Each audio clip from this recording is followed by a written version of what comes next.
یہ دنیاوی معاملات میں آپ دیکھیں، اب کوئی بھی دوا استعمال کر لے، 1 دن 2 دن پھر نہ کر لے، پھر اس نے جو پرہیز کے بتایا ڈاکٹر وہ پرہیز بھی آپ نہ کریں، تو جو دنیاوی معاملات میں اگر کوئی عمل ڈاکٹر بتائے اور آپ اس کی پابندی نہ کریں اور پرہیز کے بھی اہتمام نہ کریں تو دوا کا اثر تو نہیں ہوگا میرے دوستوں۔ تو کوئی بھی عمل ہو میرے دوستوں، پھر وہ بھی وظیفہ ہو جو آپ شروع کریں، ٹھیک ہے، اس پر پابندی یہ اولین اور آخری شرط ہے اس کی۔ یہ جو حدیث میں نبی علیہ السلام نے فرمایا جو سورہ واقعہ کو روزانہ پڑھے، مغرب کے بعد پڑھے، اللہ اس کی حفاظت فرمائے گا فقر و فاقے سے۔ تو اس حدیث میں میرے دوستوں جو سمجھنے کی چیزیں ہیں، صحابی رسول نبی علیہ السلام کے خادم خاص عبداللہ بن مسعود رضی اللہ تعالیٰ، وہ صحابی علیہ السلام کا پیغام ہم تک جو پہنچا ہے، اس نے ہماری جو فقہ ہے، فقہ حنفی، امام ابو حنیفہ رحمۃ اللہ علیہ، امام صاحب اکثر اپنا جو مسلک جس صحابی کے قول پر اعتماد کیا ہے وہ عبداللہ بن مسعود ہے، وہ جلیل القدر صحابہ میں سے بعض صحابہ کا مقام وہ فتوی کہتا ہے، یعنی کچھ لوگ ایسے تھے جن سے لوگ مسئلے پوچھتے تھے، بڑا مقام تھا صحابہ میں سے، بعض فقیہ تھے، ٹھیک ہے، فقیہ تھے، اللہ نے ان کو یہ مقام دیا، ان میں عبداللہ بن مسعود بھی ہے، عبداللہ بن عباس بھی ہے، حضرت عمر ہے، خلفائے راشدین، جو بڑے بڑے صحابہ تھے جو اس مقام پر پہنچے ہوئے کہ کوئی ان سے مسئلہ پوچھے وہ ان کو بتا دے، ٹھیک ہے۔ تو عبداللہ بن مسعود رضی اللہ تعالیٰ، ان کی موت کے وقت حضرت عثمان رضی اللہ تعالیٰ آئے ان کے پاس کہ بھائی ایسا ہے، ابھی جو آپ کی موت کا وقت ہے، میں کوئی وظیفہ مقرر کرتا ہوں آپ کی بیٹیوں کے لیے، آپ کے گھر والوں کے لیے، آپ کے جانے کے بعد ان کے لیے کچھ سامان ہو جائے گا۔ یہ نبی علیہ السلام کے خادم ہے، نبی علیہ السلام کے شاگرد ہے، لیکن اعتماد دے کے کس چیز پر ہے؟ وہ وقت کا بادشاہ آیا، گورنر آیا، امیر المومنین آیا کہ بھائی آپ کی بچیوں کے لیے، آپ کے گھر کے لیے میں وظیفہ مقرر کرتا ہوں آپ کی موت کے بعد، آج کل جیسے پینشن وغیرہ ہوتی ہے نا، یہ صحابی رسول ہے، اس کا اعتماد دیکھیں ذرا، یہ صحابی رسول کہہ رہے حضرت عبداللہ بن مسعود حضرت عثمان سے کہہ رہے کہ نہیں، ضرورت نہیں ہے، میں نے اپنے گھر میں نے اپنی بچیوں کو سورہ واقعہ سکھائی ہے، وہ روزانہ اس کی تلاوت کرتے، اس کی برکت سے میرے گھر پر کبھی فاقہ نہیں آ سکتا، مجھے رسول اللہ کی بات پر اتنا اعتماد ہے۔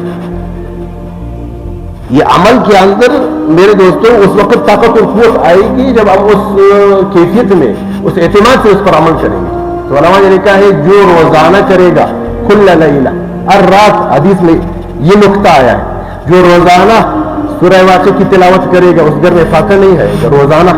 ایک بات لکھی، دوسری بات لکھی، رات کو اس کے پڑھنے کا معمول بنا ہے، رات مغرب سے رات شروع ہو جاتی میرے دوستوں، ٹھیک ہے، مغرب کے بعد کسی کو موقع ملے، عشاء کے بعد کسی کو موقع ملے، رات کے وقت پڑھنے کا یہ عمل ہے۔ تیسری چیز جو حدیث میں ذکر ہے کہ اس کو فاقہ نہیں پہنچے گا، اس کے کیا معنی ہے فاقہ نہیں پہنچے گا؟ ایک بات علماء نے لکھی ہے، اللہ اس کو اتنا رزق دے گا دبرچہ دلاس محتاج میں جوڑے، کسی اور کے سامنے آگ پھیلانے کی نوبت اس کو نہیں آئے گی، اتنی مقدار میں اللہ اس کو روزی دے گا کہ اس کے بچوں کے لیے، اس کے گھر کے لیے گزارا ہو جائے گا، اتنی ہی تو مقصود ہے چیز۔ ایک فاقے کے معنی علماء نے یہ لکھے ہے کہ اس کو اتنا گزارا۔ دوسری بات علماء نے یہ لکھی ہے اللہ تعالیٰ اس کو دل کا غنی بنائے گا۔ بعض لوگ ہوتے ہیں نا جیب میں رکھی بینک بیلنس، اور لیکن وہ حرص کا جو مادہ ہے اس کے اندر تھی کہ وہ برقرار رہتا ہے۔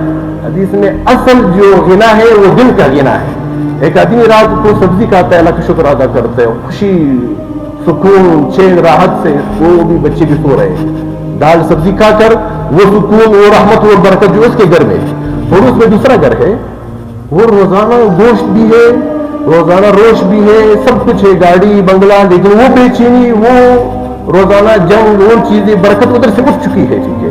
تو حدیث میں ہے اللہ اس گھر پر فاقہ نہیں لائے گا، دل غنی کرے گا، اس کا دل خوش ہوگا، دل کو سکون خدا دے گا، گھر کو خدا سکون سے بھرے گا، یہ نبی کے اس عمل کی برکت سے۔ تو روزانہ سورہ واقعہ کی تلاوت کرے میرے دوستو، اس اعتماد کر کے رسول اللہ کا بتایا ہوا وظیفہ ہے، نبی علیہ السلام نے کہا اس گھر سے فاقہ اٹھ جائے گا جو روزانہ سورہ واقعہ کی تلاوت کرے گا۔ ایک دوسری بات میرے دوستو آج کی مجلس کے حوالے سے، تہجد کی نماز، اس سے اللہ تبارک و تعالیٰ رزق میں برکت ڈال دیتے ہیں، ٹھیک ہے، یہ تو قرآن میں اس کا ذکر ہے، ٹھیک ہے، صحابہ کی صفت، نبی علیہ السلام کی شاگردوں کی صفت قرآن نے ذکر کی ہے، ٹھیک ہے۔ تہجد کی نماز یہ کب پڑھی جاتی ہے؟ ایک، کتنے رکعتیں ہوتی ہے؟ 2، ٹھیک ہے، اور کب پڑھنا بہتر ہے؟ 3، یہ 3 باتیں کریں گے۔ پہلی بات تو یہ ہے کہ بھائی میرے دوستوں، مگر یہ جو عشاء کے فرض اور سنتوں کے بعد سے اس کا وقت شروع ہو جاتا ہے، ٹھیک ہے، پھر وہ سر اذانوں کو صبح صادق جو ہے اس وقت تک اس کا وقت رہتا ہے. بہتر وقت رات کا آخری حصہ ہے، ٹھیک ہے. ایک آدمی زیادہ مصروف ہے، ٹھیک ہے، علماء نے لکھا ہے کہ عادت بنانے کے لیے بھائی وہ 2 رکعتیں بھی پڑھ سکتا ہے، ٹھیک ہے، اور 4 رکعتیں بھی 2 رکعتیں کر کے پڑھے انسان، 2 رکعت پڑھے، 4 رکعت پڑھے، 6 رکعت پڑھے. بہتر یہ نبی علیہ السلام کا عموماً معمول 8 رکعت پڑھنے کا تھا، ٹھیک ہے. تو یہ عشاء کے سنتوں کے بعد سے لے کر وہ صبح کی نماز تک کسی بھی وقت ہی پڑھ سکتا ہے. زیادہ بہتر وقت آخری پہر ہے، وہ جو تہجد کا وقت، پیشلمی وقت، سحری کا جو وقت ہے، اس وقت نیند سے اٹھ کر پڑھنے نہ انسان کے جسم پر مشقت آ جاتی ہے. کہ قرآن نے جو اس کو ذکر کیا میرے دوستوں، اس تہجد کی جو قرآن نے حکمتیں ذکر کی ان میں سے 1-2 حکمتیں بیان کروں گا. کل بھی اس پر انشاءاللہ بات کریں گے. تہجد کی فضیلتیں زیادہ ہیں. قرآن نے ذکر کیا ہے تہجد کو جب سورۃ المزمل میں ہے، ٹھیک ہے، کہ ان ناشئۃ اللیل ہی اشد وطئا. 2 چیزیں ذکر کی ہے. انسان کے نفس پر بوجھ آ جاتا ہے، جو غیر ضروری خواہشات ہیں وہ دب جائیں گی، پھر ضرورت پوری ہے، اللہ کا شکر ہے. ایک اور چیز کو خواہش کہتے، وہ خواہش تھما، وہ خوراک کے اعتبار سے ہو، نفس کے اعتبار سے ہو، کوئی بھی چیز ایسی ہو جو میری ضرورت سے زائد ہے، وہ خواہش ہے. تو وہ خواہشات بہت زیادہ ہوتی ہے بہت سارے لوگوں میں، ٹھیک ہے، وہ اضافی چیزیں ہیں، ٹھیک ہے. اس پر کنٹرول انسان کرنا چاہے تو وہ تہجد کی نماز پڑھے. مشقت آتی ہے میرے نفس پر، میرے بدن پر، کیونکہ مجھے نیند سے اٹھنا پڑتا ہے. اور یہ بات نفس پر بہت بوجھ، خواہش خوبا اور گھر میں بسترے تو جان راپور تک نفس پر بوجھ آ جائے گا. جب نفس پر بوجھ آئے گا وہ خواہش میں کمی آ جائے گی. ایک بات یہ حکمت لکھی ہونا. دوسری بات یہ لکھی ہے کہ یہ جو وقت ہے اقوم قیل، قرآن نے کہا ہے دیر شم مجلس دختا سر کا ورائسی، ایسے خاموشی کا وقت ہے نا، کوئی بھی نہیں ہے، خاموشی ہے، سناٹا ہے، خدا کے ساتھ دل کھول کر آپ بات کر سکتے ہیں. ایک حکمت یہ لکھی ہے. دن میں انسان مصروف رہتا ہے، گھر میں بھی ایسی حالت ہے، کوئی ایسی جگہ نہیں ہے کہ انسان خاموشی ہو اور تنہائی ہو. رات کو یہ وقت بہت ہی غنیمت ہے. تو اس میں آپ اللہ تعالیٰ سے دل کھول کر باتیں کر سکتے، دل کا حال خدا کو تفصیل سے سنا سکتے، ٹھیک ہے. حضور علیہ السلام کے صحابہ، حضور علیہ السلام خود یہ تہجد کی نماز میں جو برکت ہے میرے دوستوں، حدیث میں ہے آخری پہر خدا کی رحمت زیادہ متوجہ ہوتی ہے. خدا کے یہاں سے اعلان ہوتا ہے کوئی ہے جس کی میں دعا قبول کروں، کوئی ہے جس کی میں کوئی مراد پوری کروں. دوسری روایت میں کوئی ہے رزق مانگنے والا کہ میں اس کو روزی دوں. تو اس وقت خدا کے یہاں سے اعلان ہوتا ہے کہ تم میں سے کوئی ہے جو روزی مانگ رہا ہے، کسی کے رزق کا مسئلہ ہے وہ مجھ سے مانگے، میں اس کی روزی کا مسئلہ دور کروں گا. یہ آخری پہر میں اعلان ہوتا ہے. روزانہ یہ آخری پہر جو صبح کی اذان سے پہلے کا وقت، سحری کا، تہجد کا وقت ہے، روزانہ اعلان ہوتا ہے. تو اس وقت یہ برکت کا وقت ہے. تو کوشش کرے 2 رکعتیں پڑھ لے، 4 پڑھ لے، عادت بنا لے. آدمی کی عادت ہے وہ روزانہ 12 بجے وہ کھانا کھاتا ہے. تو جب عادت ہے گھر میں سب جاگ رہے ہیں، ٹھیک ہے، تو اسی وقت 2 رکعتیں پڑھے، تہجد کا ثواب ملے گا. ایک روزانہ گھر میں معمول دیر سے لوگ آتے ہیں، دیر سے کھانا کھایا جاتا ہے، 12 بج جاتے ہیں، تو 12 بجے پڑھ لے، تہجد کا ثواب ملے گا. 2 رکعتیں پڑھے، تہجد کا ثواب ملے گا. عادت بنا لے.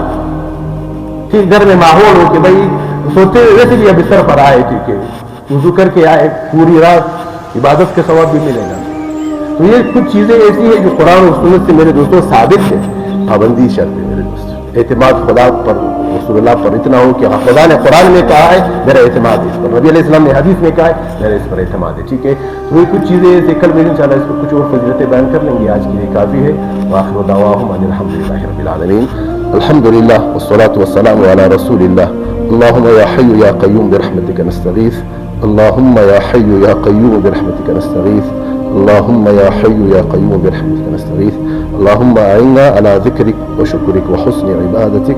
وصل اللهم تعالى على خير خلقه محمد وعلى آله وأصحابه أجمعين. آمين آمين آمين برحمتك.